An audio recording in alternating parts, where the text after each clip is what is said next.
L-eqdem poeżija bil-Malti li nstabet sissa hija l-Kantilena ta' Pietru Kaxaru. Minkejja li nkitbu bosta studji dwar din il-poeżija, l-istil u t-tema tagħha jibqgħu iqanqluna għax huwa faċli li nirrelataw mal-esperjenzi li tirrakkonta. Il-Kantilena huwa ritratt tal-lingwa Maltija, huwa l-ewwel dokument tal-lingwa Maltija u l-ewwel dokument letterarju sħiħ. Sewax kliem f'dokumenti konna nsibu. Imma dak kienet l-ewwel sorpriża illi ħadu Godfrey Wettinger u Patri Fsadni li sabuha fl-1966 u mbagħad ippubblikawha sentejn wara. Il-Kantilena għandha siwi kbir fl-istorja tal-sienna, da mhux qed ngħidu biex ngħidu hekk għax illum qed nitkellmu fuq il-Kantilena. Imma għaliex il-siwi tagħha joħroġ f'diversi joqsma. L-ewwel nett huwa letteratura. Letteratura interessanti ħafna, b'ħafna tiġbiħat mill-Bibja pereżempju, bi stil ta' kitba partikolari li aħna ma tantx għadna nżommuh. U allura kienu ħafna letterati li studjawha bħala letteratura bil-metafori, bit-tiġbiħat tagħha. Għandha valur ukoll mill-lat lingwistiku.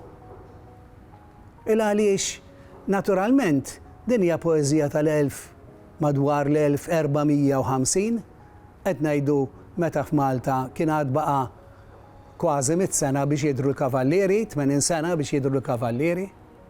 U allura nistgħu nimmaġinaw il-Malti da dak iż-żmien issa kif kien. U allura għandek ħafna plurali li m'għadniex nużaw, li ġbiel, il-plural ta' ġebel, li aħna ġebel nifmu rocks u veru ma fil-fatt hemmhekk tfisser muntanji. Għandek ħafna kliem ġifieri illi ma jiftihemx illum imma li huwa parti mill-lingwa Maltija qadima. Għandha żewġ sentimenti ewlenin. Fil-fatt l-iktar aspett interessanti tagħha huwa kif taqleb minn sentiment wieħed għall-oppost tiegħu. Ix-xbija tal-bidu hija dilajta ta' bniedem qrib falliment assolut. Tantu qrib d-diżastru sħiħ illi fuqent minnhom jgħid fejn ħajran għall-arqa. F'dal-bir jiena nitħabat biex nitlgħu ninżel u ħajran għall-arqa turi ir-ruħ umana fi stat qrib ħafna ċediment, jiġifieri hemmhekk hemm sentiment suwiċidali. Dak huwa l-ewwel sentiment. Fit-tieni xbija tad-dar li taqa' imramti li waqgħet li l-poeta jirrepeti għad trapi waqgħet jimramti. Repetizzjoni allura hija sinjal markatur tal-intensità tal-isfortuna li qed iħoss. F'dit tieni xbija u jkompli das-sentiment, però jkomplih bi xbija oħra. Xbija arkitettonika għal darba oħra ġejja mill-bini jiġifieri, però tid-darba ta' daru li waqgħet. Allura aħna nieħdu l-impressjoni li l-isfortuna tixbaħ lill-bniedem illi tilef id-dar tiegħu. Għax ċedit. Fil-tieni parti, dak li jiena nqis it-tieni parti tal-poeżija fejn ikun hemm modulazzjoni bidla fit-ton u anke fil-burdata, il-poeta f'salt wieħed ma jkomplix jindirizza lil-ġirien imma jgħid l-espressjoni għalija straordinarja u erġa' bniha. U erġa' bniha mhux qed jindirizza l-ġirien, imma qed jindirizza lilu nnifsu. U jibda jagħti pariri lilu nnifsu. Li aktar interessanti huwa minn fejn ġib dal-pariri. Ħanieħu eżempju wieħed minnhom.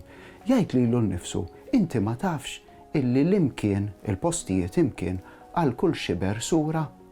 U ma tafx illi jekk tibdel l-imkien tibdel il-ventura. Issa dan huwa proverbju. Instabu anke verżjonijiet sqallin tiegħu jiġri dak iż-żmien immaġina l-udjenza qed tisma' l-kantilena u qed tisma' dal-proverbju. Jekk tibdel l-imkien, tibdel il-ventura, jekk tibdel il-post, tibdel il-fortuna jew l-isfortuna tiegħek, tibdel ix-xorti tiegħek.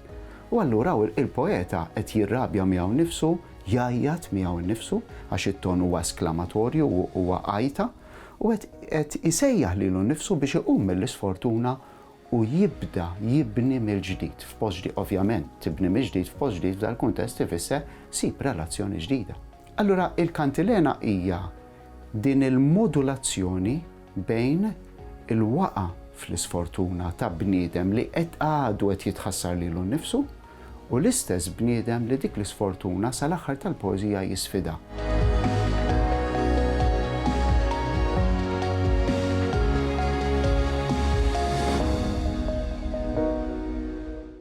Il-Sinna jixtieq jirringrazzja lill-Kunsill Nazzjonali tal-Ilsien Malti, lid-Dipartiment tal-Malti fil-Fakultà tal-Arti l-Università, lill-Ministeru għall-Edukazzjoni u x-Xogħol u lill-Aġenzija Nazzjonali tal-Litteriżmu.